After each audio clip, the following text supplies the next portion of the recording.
dibedakan. Tiada diilatkan dengan suatu ilat, dan yang keduanya diilatkan dengan suatu ilat. Dan dibilang wujud itu sifat atas kaul yang pertama, yaitu kaul Abil Hasan Al-Asy'ari, tiada zahir, karena bahwa sifat itu tak dapat tiada bahwa ada ia lain daripada ain zat, melainkan bahwa dikata orang tatkala sah bahwa dikatakan Allah itu maujud, seperti sah bahwa dikatakan Allah itu alimun umpamanya. Niscaya luluslah bilangkan wujud itu sifat pada ketika itu, karena menyerupai dengan sifat pada demikian itu. Dan inilah dibinakan atas kekal kaul yang pertama itu atas zahir itu. Jadi jemaah dirahmati oleh Allah Subhanahu wa taala, ada orang bertanya, "Tunggu, saya mau mengenal Allah, bagaimana caranya?" Yang pertama, jawabannya adalah banyaklah kamu mengenal ciptaannya, maka sungguh kamu akan mengenal dirinya. Jawaban yang kedua, banyaklah kamu mengenal dirinya, sifatnya, maka sungguh engkau akan mengetahui dirinya. Itu sama-sama dibenarkan. Terserah bagaimana kita ingin mengenal Allah. Belajar tentang sifatnya, insya Allah bertemu kita dengan Allah, atau belajar tentang segala ciptaannya, maka sungguh juga kita dapat mengenal Allah Subhanahu wa ta'ala. Jalannya beda, tujuannya sama. Saya mau mengenal Allah tentu, ayo kita belajar sifatnya, wujud, qidam, baqa. Saya mau mengenal Allah tentu, ayo kita belajar makhluk-makhluknya, bumi, matahari, bintang, bulan. Kedua-duanya ini hanya berbeda pendapat ulama saja, tapi tujuannya sama, mengenal Allah Subhanahu wa ta'ala. Dan masing-masing di antara bedanya mamandungnya beda cara katuri Allah. Mungkinlah sebahagian orang mengaturi Allah mentifu, sebahagian orang kadang-kadang mengaturi Allah dengan melihat, menghayati segala ciptaan Allah Subhanahu wa ta'ala.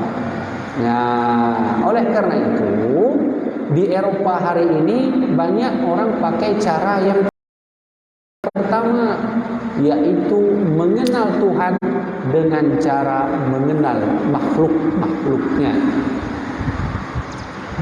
Nah, maka Abu Hasan Al-Asy'ari mengatakan, kalau begitu mengenal Allah itu banyaklah mengetahui tentang segala makhluk-makhluknya. Nah, dalam tauhid kita mengenal makhluk Allah ini sebab kita mengenal Allah. Inilah namanya illat. Nah, dalam tauhid menanyakan, kamu kenapa masuk Islam? Dulu saya sangat takjub melihat bagaimana perkembangan dan rotasinya bulan. Jadi kamu masuk Islam karena lihat bulan? Iya. Maka bulan itu illat. Kenapa kamu masuk Islam? Dulu saya sangat suka dengan pelajaran embriologi tentang kehamilan, proses hidupnya manusia dalam perut seorang ibu. Lalu saya masuk Islam. Nah, itu proses itu disebut dengan illat. Nah, dalam tauhid benar. Dalam tauhid disebut illat. Kenapa kamu masuk Islam? Saya sangat takjub ketika melihat bagaimana kondisi kerajaan Sabah yang hidup pada masa Nabi Sulaiman. Mereka memiliki kekuatan yang sangat tinggi membangun bendungan air yang tak ada tandingannya masa itu. Sehingga saya meneliti dan saya mengakui adanya Al-Quran. Sebab itulah saya masuk Islam. Maka kerajaan Sabah itu illat namanya. Ya, benar kan? Makanya Allah berfirman, khalaqas samawati wal arda, telah diciptakan oleh Allah bumi dan langit. Afala yanzuruna ilal ibli kaifa khuliqat? Bagaimana kamu, apa kamu tak mau berfikir bagaimana dulu aku menciptakan unta? Di sisi lain Allah berfirman, "Batha fiha min kulli dabbati wa anzalna minas sama'i ma'an fa ambatna fiha min kulli zawjin karim." Apa kamu enggak melihat bagaimana aku turunkan air dari langit? Turun air itu ke bumi. Fa anzalna minas sama', aku turunkan daripada langit. Fa ambatna fiha min kulli zawjin karim. Lalu muncullah yang berpasang-pasangan dari bumi. Maka Allah menegur kita, hadza khalqullah, ini ciptaan Allah. Fa'aruni madza khalaqal ladzina min duni. Coba tunjukkan kepada aku pencipta yang kamu akui selain aku. Hujan turun, nyamuk bertebaran, angin terhembus, gunung indah, laut yang indah, semua itu illat namanya, alat untuk mengenal Allah Subhanahu wa taala. Nah, ini pendapat Abu Hasan Al-Asy'ari. Kalau mau mengenal Allah, belajarlah illat. Kalau sudah tahu illat, maka sungguh kita akan tahu Allah Subhanahu wa taala. Namun metode kedua adalah belajar tentang sifatnya. Qudrah, apa artinya? Kuasa. Allah Maha Kuasa. Allah kalau tidak kuasa maka bukan disebut Allah. Allah kalau tidak kuasa maka butuh sesuatu. Apa itu alimun? Allah itu maha mengetahui. Maka maha mengetahui, Allah itu mengetahui segala sesuatu. Lalu disebutkan firman-Nya, sama seperti Luqmanul Hakim memberi nasihat kepada anaknya. Ya bunayya innaha in takum mithqala habatin min khardalin fatakun fi sakhratin aw fis samawati aw fil ardi ya'ti biha Allah. Wahai anakku, jika ada satu benda terkecil apapun, yang benda itu berada di tengah malam gelap gulita, yang benda itu berada di balik batu yang tersembunyi, maka sungguh Allah tahu di mana keberadaannya. Ini adalah cara mengenal Allah melalui sifatnya. Nah, jadi terserah awak ada yang empat yang mangat. Aku tacok cara Abu Hasan Al-Asy'ari, aku tacok ulama lain. Bandua sama. Sama-sama mengenal Allah Subhanahu wa taala. Menyodok tuan mangat bak pendapat Abu Hasan Al-Asy'ari. Karena memang hakikat Allah turunkan makhluk-makhluk indahnya di bumi ini sesungguhnya adalah alat atau illat untuk mengenal Allah Subhanahu wa taala. Allah berfirman di sisi lainnya, wa laqad zayyana as-samaa'a ad-dunya bimasabih. Allah menggunakan lafaz. Kenapa sih Allah harus menggunakan kalimat sungguh? Memangnya kita enggak percaya? Punya bahasa lain, bahasa gedanya orang awam. Kalau kita pedih juga laginya ni pegah untuk pulang sesungguhnya lu yakin lu bersumpah. Gedanya kat sama-sama turi ngon gedanya itu contoh. Hai contoh dia. Hai lipat tigamnya ke Katru bandar dari Jakarta. Katru betul-betul Katru dongku dan bersumpah kenapa kemenan? Kenapa kemenan kalau pedih abaro ni? Bahwa Katru orangnya dari Jakarta ajak bandar Aceh. Kemenan. Tapi di sisi lain, ketika Allah menciptakan makhluknya, Allah menggunakan kalimat taukid dua kali. Walaqad zayyana as-samaa'a dunya. Aku hiasi, sungguh aku hiasi langit itu. Ya, walaqad zayyana as-samaa'a. Aku hiasi hiasan langit itu dengan kalimat lapar. Artinya Allah menciptakan itu bukan untuk main-main. Ya kan? Memang sepele tak kalau buat langit bintang-bintang berkedip-kedipnya, nyampu manfaat. Kalau matahari manfaatnya jelas. Energi matahari bisa dipakai untuk apapun yang bisa kita pakai. Listrik. Ya kan? Tak ada bajet. Betul hana bintang laju, hana bintang contoh. Nah masalah membawa dia. Bintang yang kedap-kedip bak tengah malamnya dah kalau dah kita pegang indahnya. Mutu hananian na berfungsi bagi bumi dia. Ilu rasa hana tu lagi biasa tu. Yang baik hana bulan yang bahaya. Yang baik hana matahari yang bahaya.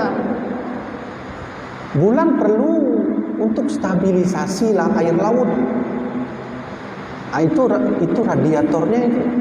Radiator bumi itu bulan. Mamunya bintang pun manfaat mana? Paling berkedap-kedip dia di atas langit. Kelihatan kabeh. Sama lagi nyamuk. Nyamuknya pun manfaat nyamuk. Tak goreng aja, tak pakai payah aja cik. Hana dulu tengku. Hana. Terkadang kita lihat makhluk Allah ini yang menjadi aneh bagi kita. Ada makhluk Allah yang kita lihat sekilas seperti tak ada manfaat. Kecoa.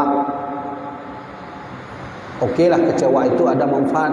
Katanya untuk menghisap bakteri-bakteri. Mana je bakteri je?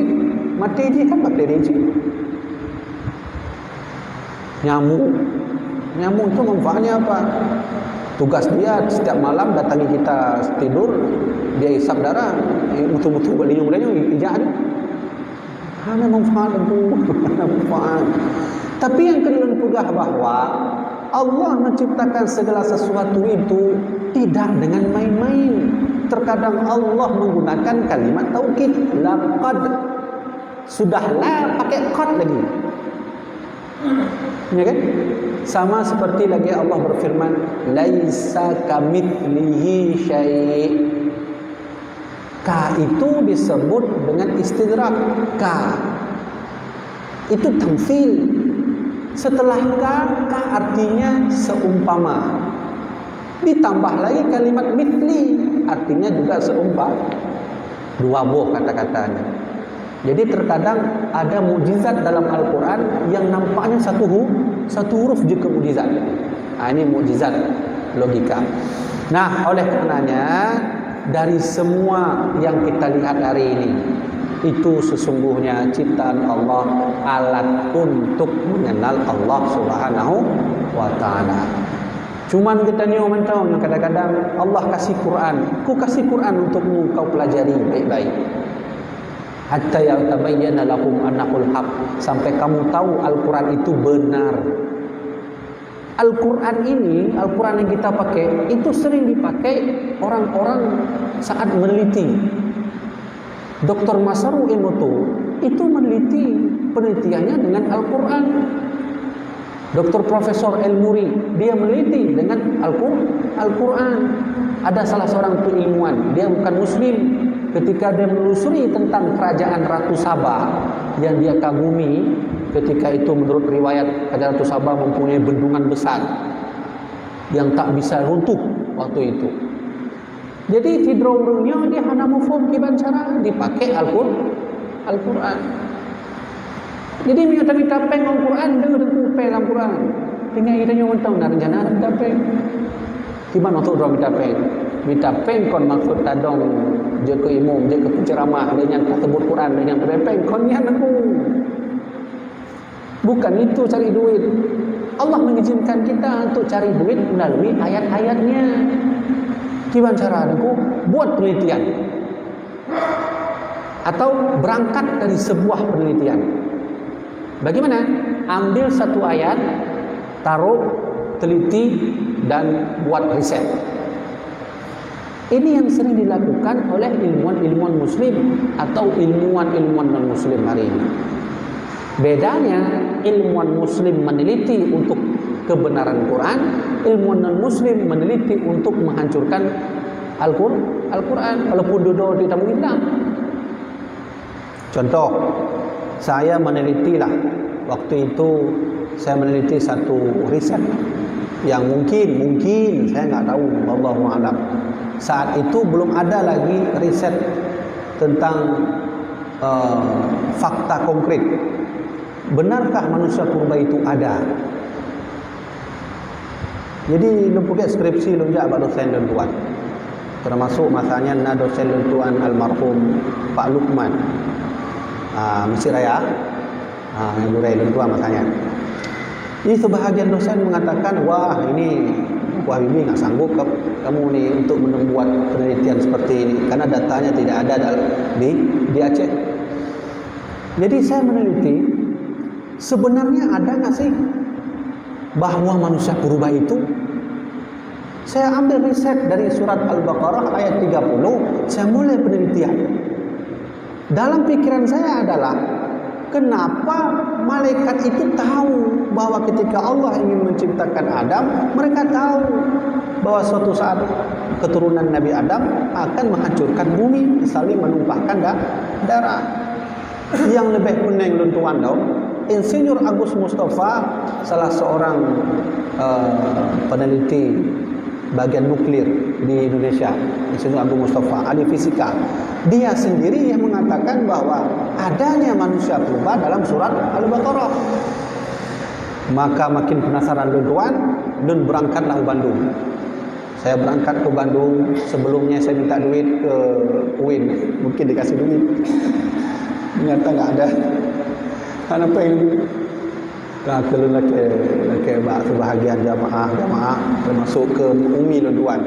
Maka lu berangkat ke Bandung, saya meneliti apakah ada atau tidak.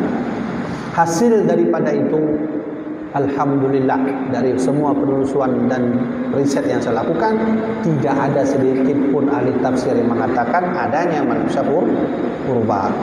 Kesimpulannya, berarti selama ini kita ditipu. Bisa jadi duit? Bisa. Pakai buku dapat doang. Jadi duit. Ya. Nah, innallaha la yadribu ayyam ba'udatan fama fawqaha fa ammal ladina amanu minhum. Coba ayatnya ini. Nah, Allah menciptakan nyamuk yang sebahagian orang tak percaya dengan nyamuk. Faman ladzina kafaru fayaqulu madza aradallahu bihadza mathala, kata orang kafir. Untuk apa Allah buat nyamuk? Tak ada manfaatnya. Ya kan? Allah merekam kejadian orang-orang yang memprotes kehendak Allah. Nyamuk itu untuk apa sih? Madza aradallahu bihadza mathala. Apa sih yang diinginkan di Allah dengan perumpamaan nyamuk?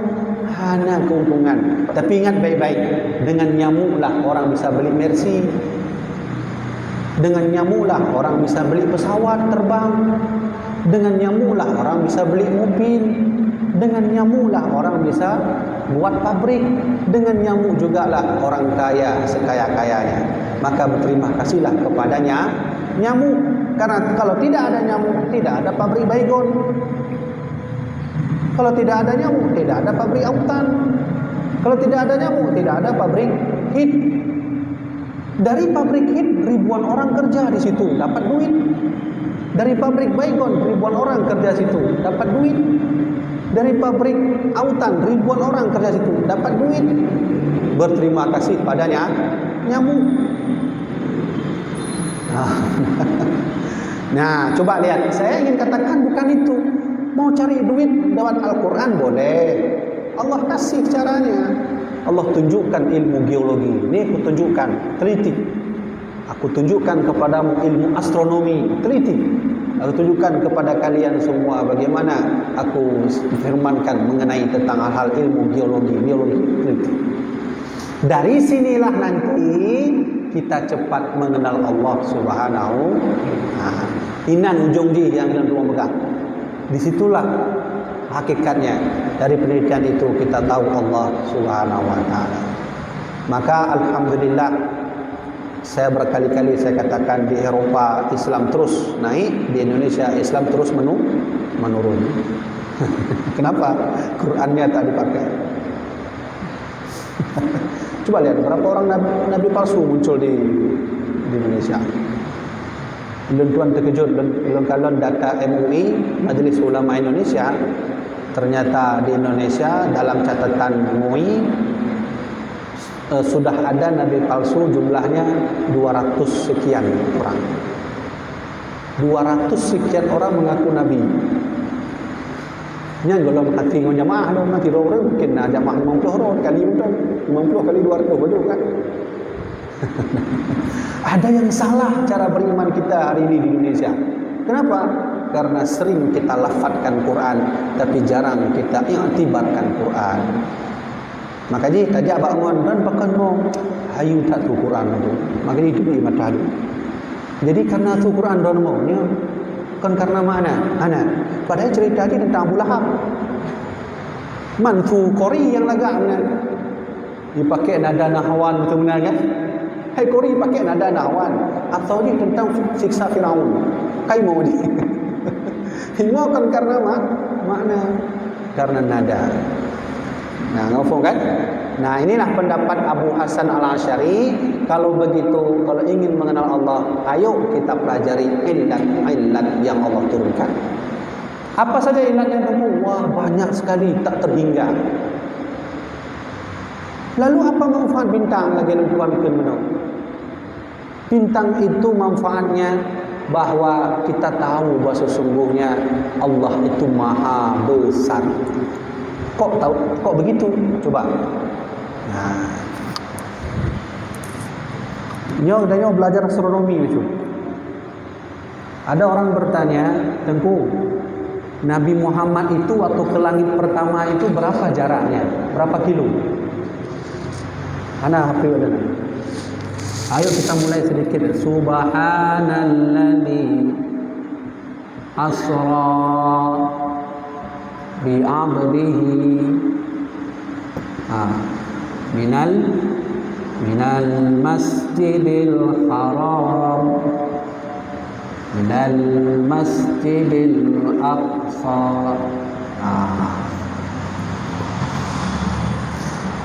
Ayat ini sering kita dengar saat Isra Mi'raj. Hanale Isra Mi'raj kabeh tak selesai. Pertama, kita sering mendengar ayat ini selintas saja. Kapan? Waktu acara Isra, waktu solat mungkin ada imam ucapkan ini. Katanya mana kau rumah hanale. Padahal kalau ingin kita teliti lebih dalam tentang ini, sungguh di sini banyak keajaiban yang jarang diketahui oleh manusia. Inilah yang disebut mukjizat namanya. Mukjizat Quran kan kalau lagi mukjizat Nabi Musa. Nabi Musa menyuipahnya laut, teplah tu. Getanya hajat Quran lepo dia. Quran cuba terbang, enggak bisa. Mukjizat Quran itu mukjizat akli. Ya kan? Ayat ini sering kita dengar saat acara Isra. Satu, yang kedua saat kita dengar ya saat imam baca. Dan yang kami itu rumah mana? Orang kadang bertanya, coba lihat, Allah coba yang nggak habis kita pikir adalah kenapa Allah mempertaruhkan maha sucinya untuk bercerita tentang perjalanan Nabi Muhammad. Allah mempertaruhkan kemahasuciannya. Subhanalladzi asra, maha suci Allah yang telah memperjalankan hambanya. Ini enggak cocok dulu. Artinya enggak cocok, enggak pas lagi kalau Allah sudah bercerita satu peristiwa mempertaruhkan kesucian, berarti ada yang ajaib dalam ayat ini. Ada sesuatu yang aneh pada ayat ini. Dan menyuahan getanya kita dengar macam biasa lagi ada man. Hey, ada tulisan macam na huruf sin tunggu naba nah nya macam.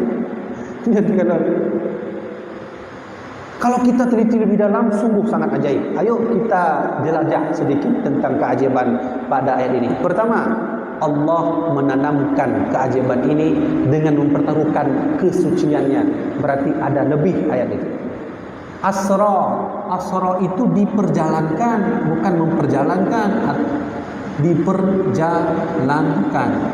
Kalau diperjalankan, maka fa'ilnya Allah. Kalau memperjalankan, kita yang jalan. Dengan pesawat mungkin contoh untuk kita jalan pesawat.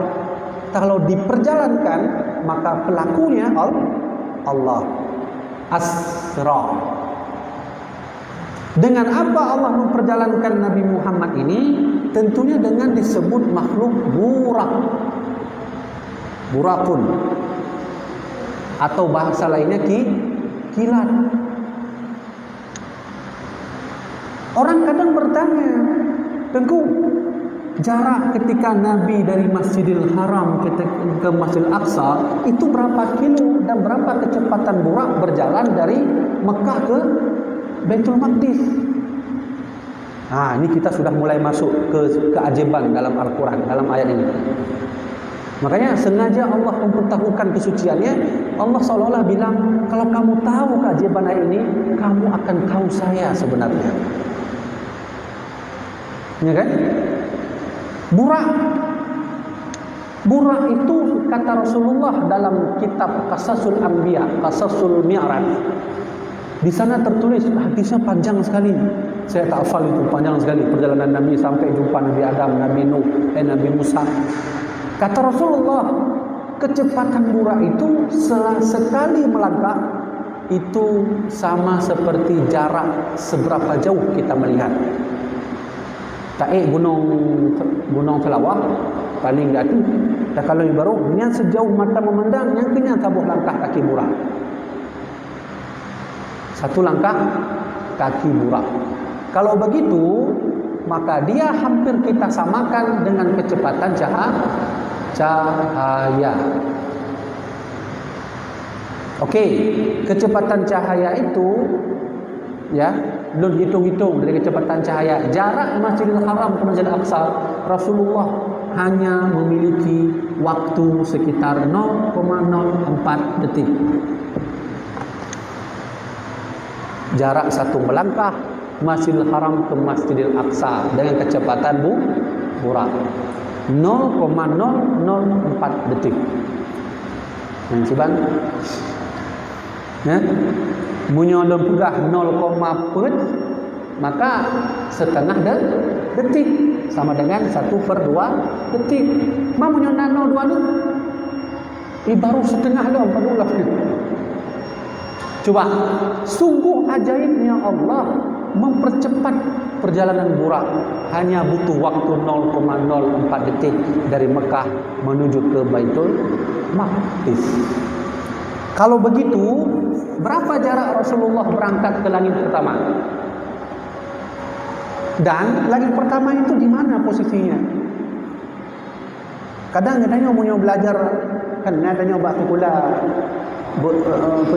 ilmu itu yang lapisan langitnya apa namanya? Atmosfer, ionosfer. Nah tinggal Ini lu pelajari ilmunya, lu pelajari itu enggaklah ilmu pula. Ionosfer, troposfer, pula atmosfer. Atmosfer menatalah lun yang lapisan ke-6.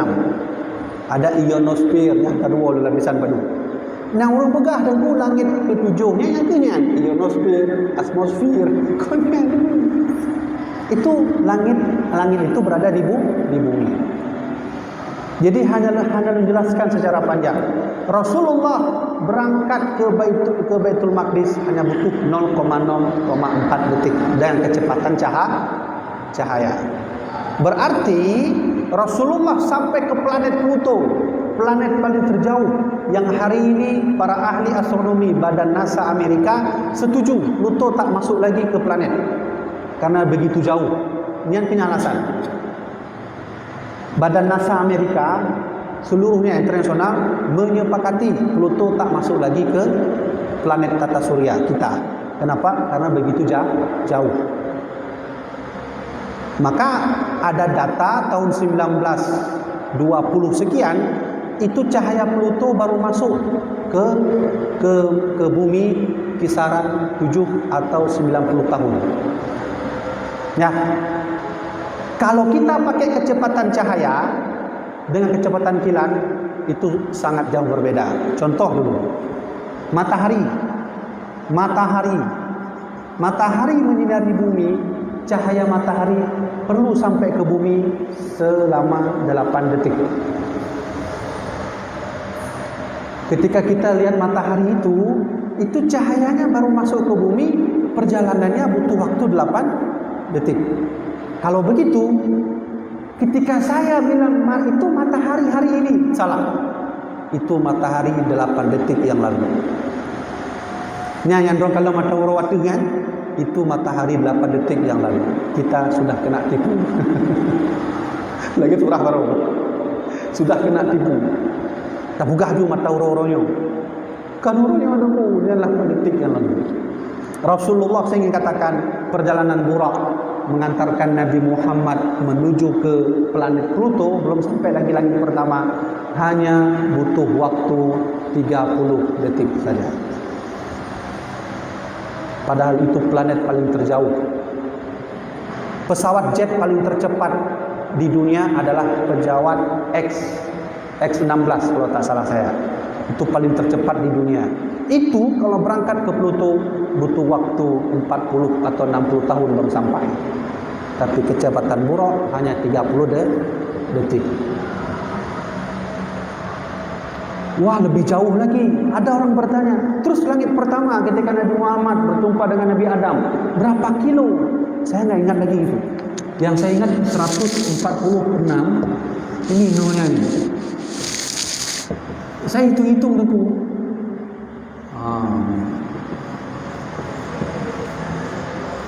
Nah, ini kilometer.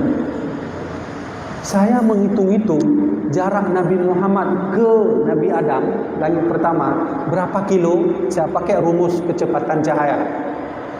Kalau Nabi Muhammad berangkat dengan kecepatan cahaya, maka jarak Rasulullah dengan Nabi Adam alaihissalam langit pertama, nyan padu pengkunyan, tolong hitung tak ada.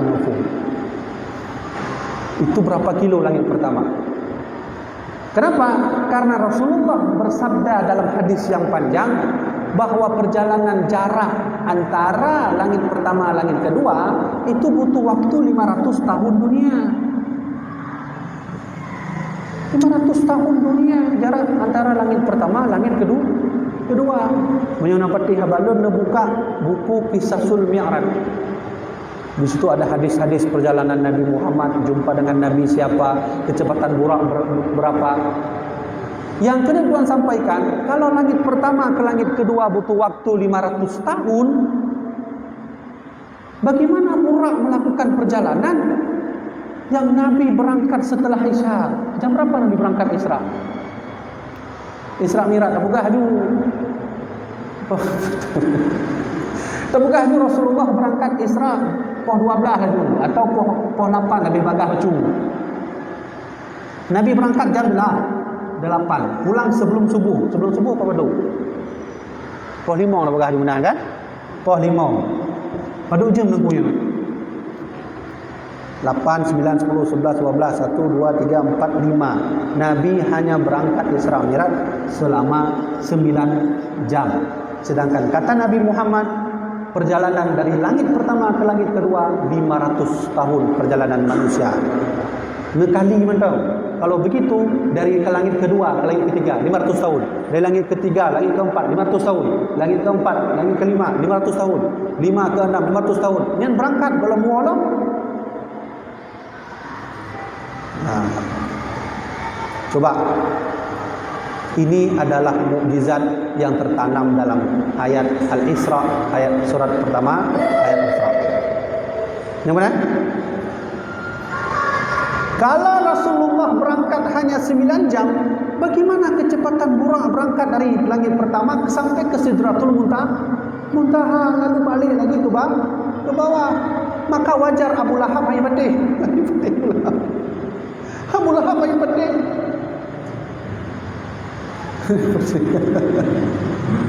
Ya hanya patih Abu Lahab hanya patih, Abu Jahal hanya patih.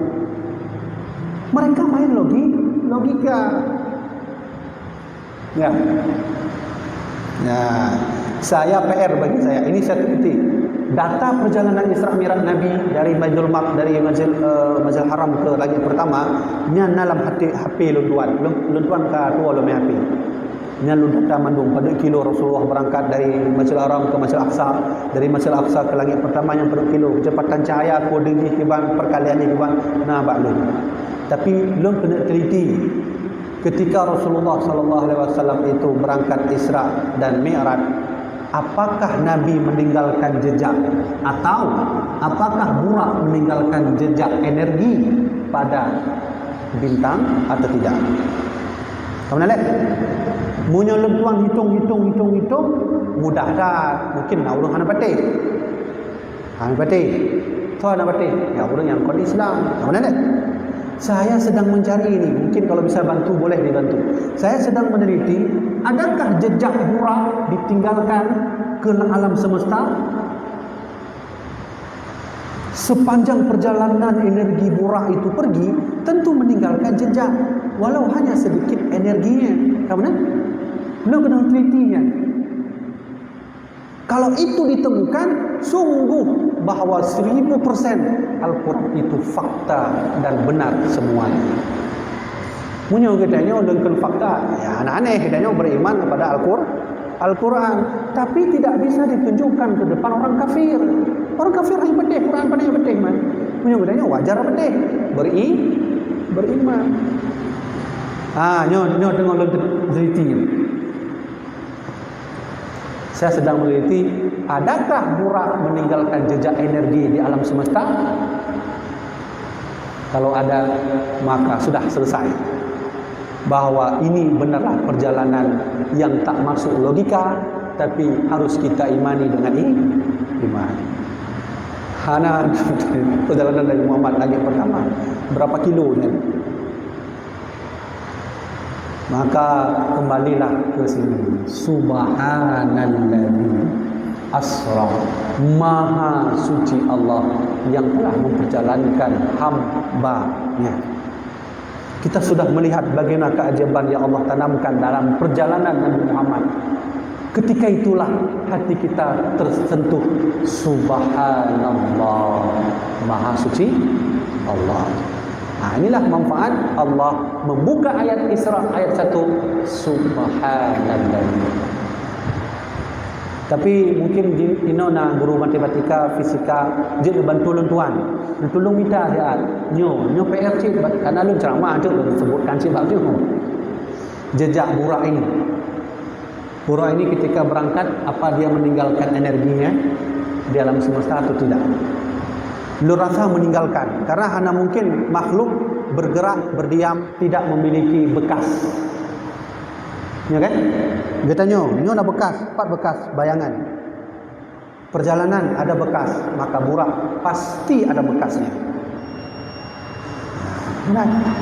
Nah, kesimpulannya, keajaiban ini diakui oleh ilmuwan bernama Albert Einstein dalam artikelnya bernama Die Erklärung yang dibeli oleh ilmuwan muslim seharga mobil Mercy paling terbaru hari ini. Padahal mobil Mercy yang paling god.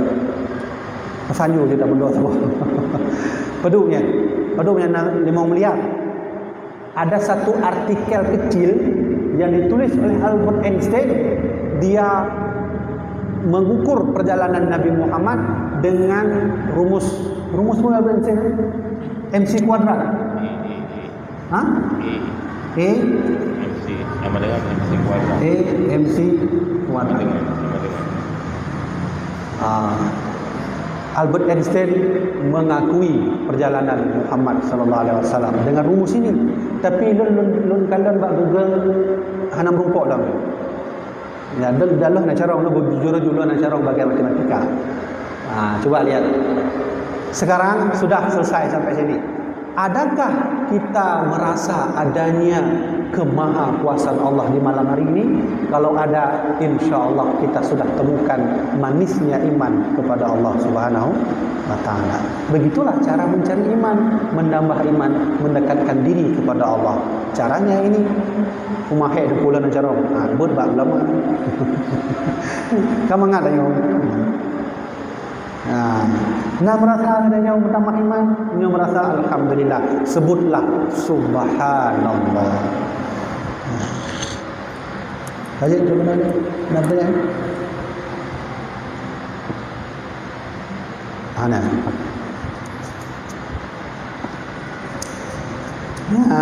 Jamaah dirahmati oleh Allah. Katoleh tu benoleh sementara insya-Allah besok kita akan besoknya tanggal berapa?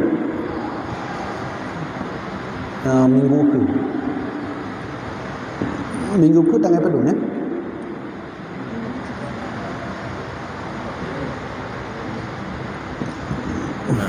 26 ya. Sabtu 20 le lon tuan hana di Banda Aceh. Jadi malamnya lelaki izin laju bak dona maklum bawa malam minggu ke Hanabu. Posisi lon tuan di Ilok semua. Jadi lelaki mah tu, lelaki izin laju. Berarti anak payah nak umumkan lain kubasi atau BKM. Hana lu insya-Allah. InsyaAllah katanya akan berumpa dalam tanggai leplo. Baiklah jamaah dirahmati Allah, di sini saja pengajian kita, mudah-mudahan bermanfaat bagi saya sendiri, bermanfaat bagi jamaah dirahmati Allah Subhanahu wa taala. Wallahu a'lam bishawab.